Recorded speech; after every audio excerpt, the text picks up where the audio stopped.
गांधी जयंती पर थरूर का ट्वीट। गांधी जयंती के बहाने किस पर साधा निशाना? अपने विरोधियों को दिया कौन सा संदेश? कांग्रेस अध्यक्ष पद चुनाव को लेकर सियासी पारा लगातार बढ़ रहा है। केएन त्रिपाठी के आउट होने के बाद कांग्रेस के दो दिग्गज नेता मल्लिकार्जुन खड़गे और शशि थरूर चुनावी मैदान में हैं। 8 अक्टूबर नामांकन वापस लेने की आखिरी तारीख है, लेकिन तिरुवनंतपुरम से सांसद शशि थरूर पहले ही ये साफ कर चुके हैं कि वे चुनाव की दौड़ से पीछे नहीं हटेंगे। थरूर ने शनिवार को कहा था कि वे अपने समर्थकों को धोखा नहीं दे सकते। वहीं गांधी जयंती के मौके पर थरूर ने ट्वीट कर अपने विरोधियों पर निशाना साधा। थरूर ने ट्वीट कर उन लोगों को संदेश देने की कोशिश की जो उनकी आलोचना कर रहे हैं। गांधी जयंती के मौके पर कांग्रेस सांसद शशि थरूर ने अपने विरोधियों पर हमला बोला है।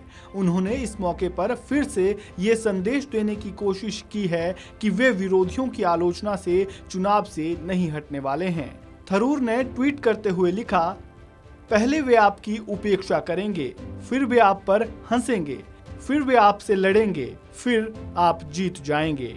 नामांकन दाखिल करने के बाद शशि थरूर ने पार्टी के विकेंद्रीकरण पर जोर देते हुए कहा था कि अगर कांग्रेस के नेता और कार्यकर्ता पार्टी के काम से संतुष्ट है तो वो खड़गे को वोट करेंगे, लेकिन अगर वो बदलाव चाहते हैं तो उसके लिए मैं मौजूद हूँ। वहीं मल्लिकार्जुन के खिलाफ चुनाव लड़ने के सवाल पर उन्होंने कहा था कि मेरी उनसे कोई लड़ाई नहीं है, मैं उनका सम्मान करता हूं और स्वागत करता हूं। वहीं मल्लिकार्जुन खड़गे को मिल रहे G23 नेताओं के समर्थन पर भी थरूर ने अपनी बात रखी। ये तो एक युद्ध नहीं है, पार्टी के अंदर सहयोग, दो सहयोगी अगर उनके कल्पना लोगों को दिखाना चाहते हैं, उनके संकल्प के बारे में वो बताते हैं कार्यकर्ताओं को, ये तो कोई शत्रु दुश्मनी की बात नहीं है।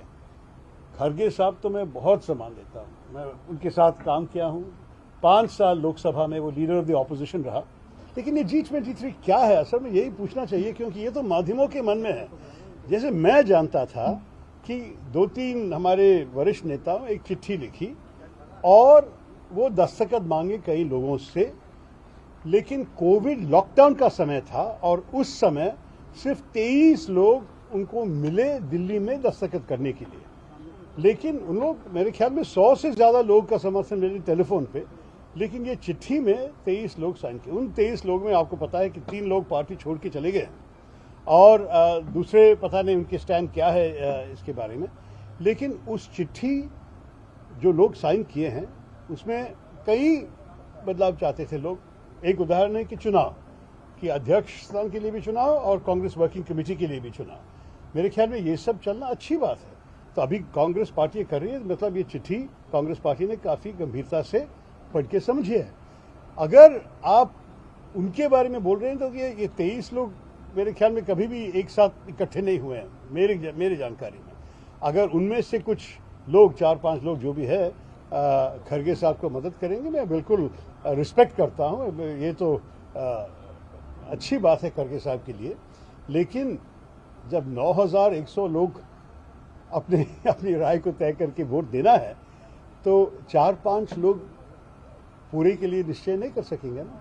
मेरे ख्याल में वो लोग अगर 23 के लिए भी नहीं निश्चय किए हैं तो 9000 लोग के कैसे निश्चित हो जाएगा।